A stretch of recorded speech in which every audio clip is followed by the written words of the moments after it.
I'm George Chamberlain.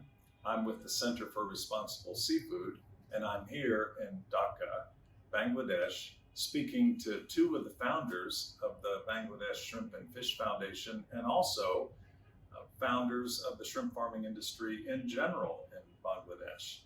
And so let me begin by speaking to my friend Mahmudul Karim about the history of shrimp farming here. How did things get started?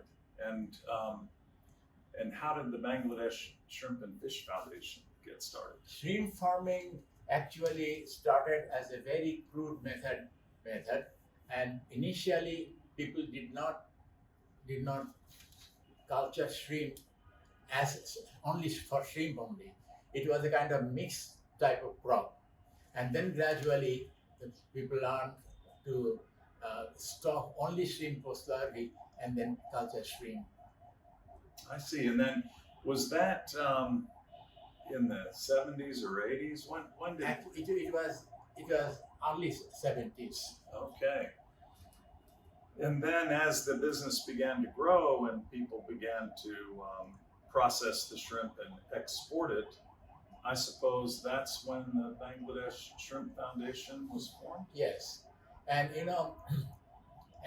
very soon people or the government started realizing that shrimp is and will be a more and more important export commodity, and so people, the concerned people put more and more attention to this, and in 2003, through a USAID program, a whole full-fledged organization called Bangladesh Shrimp Foundation was created. That's fantastic.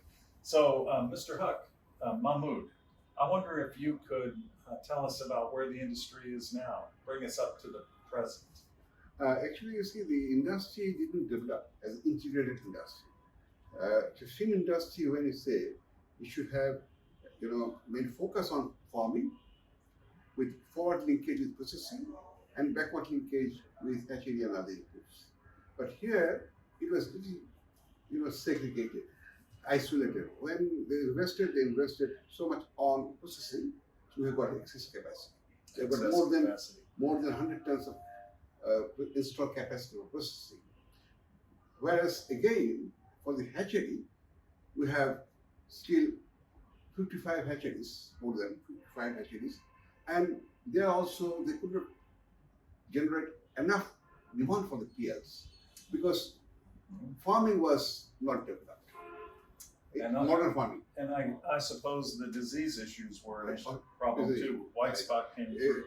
So that is why now, I think the future is quite bright in the sense that now government is focusing more on farming because there is no output. Not enough output from the farming sector. Most of the processing plants are starving of raw materials, and their export decline. So now this is time for decline is there. So many other reasons, including the disease. But now there is a focus on how to increase the production, and so government is trying to focus on farming. And again, in this farming, the problem is we have got 250,000 hectares of land, and we have got about 185,000 farmers, which works out average farm size to be less than a hectare. So they don't actually here, as you know, with an average yield of only 450 kilo per hectare. So this is very low, and the way they produce doesn't attract the exporters to buy direct. So they have to go through the middleman. So that now we are trying to develop clusters of farms so that they can produce enough and together and sell to direct to exporters. And if I understand right, one of the big reasons why most of Asia switched to Vaname, white shrimp, was because of the black tiger shrimp being infected with white spot. But now I understand Bangladesh has the very first SPF, specific pathogen-free hatcheries for black tiger shrimp. Is that right? Yes, actually, under an agreement between BSFF and Moana Technology, we facilitated the introduction of SPF technology, and MKH was the first one, and they're doing first. Now we have got another two, and also government under this, they're currently implementing this World Bank Finance Sustainable Coastal Management project. Under that, they're also trying to upgrade some of these hatcheries for handling SPF technology. That all sounds very positive. So going forward, I think the whole world recognizes that Bangladesh is a very vulnerable country in terms of very low elevation, susceptibility to cyclones. Many of the major rivers have been dammed by upstream neighbors, so the freshwater inflow is much less than before. There's saltwater intrusion. A lot of very worrisome events. So how does that look for shrimp farming going forward? What do you think is the future? Actually, there again, as you very correctly mentioned, that with the rise in the sea level, there has been extensive intrusion of saline water into the inland river system, impacting adversely the population engaged in crop culture or horticulture or livestock. And for them, the immediate answer for mitigation is this fallout of climate change could be brackish water agriculture. And in brackish water agriculture, mainly shrimp, Mahmudul and Panama both hold a huge prospect for Bangladesh.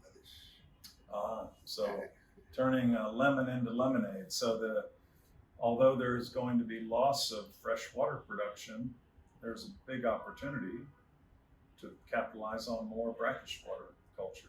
Exactly. This is going to have got more than 270,000 hectares of brackish water all along this coastal belt of Bangladesh, and also water bring in without affecting the mangrove.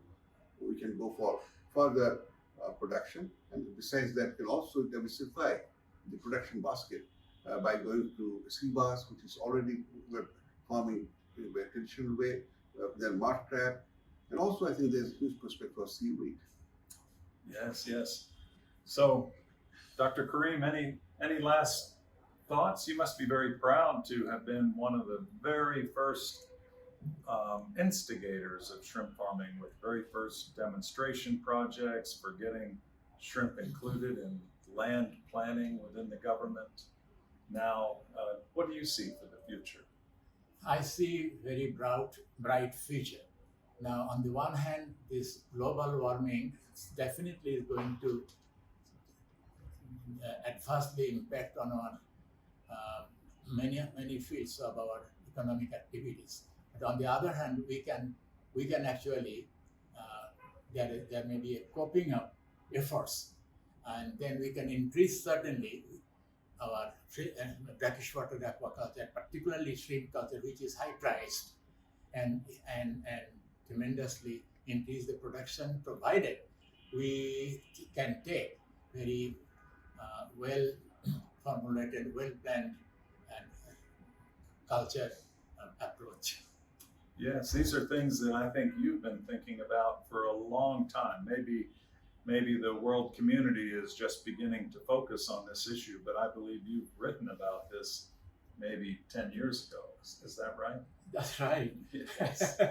That's right. So yes. So we, instead of supplementing what is going to happen because of the seawater rise, then increasing salinity intrusion, but then we have to do something to take advantage of this. yes, And find the positive. Yes. This is what we call coping up efforts, and certainly we can do that through, for example, through the culture, increased culture, and higher rate of shrimp farming.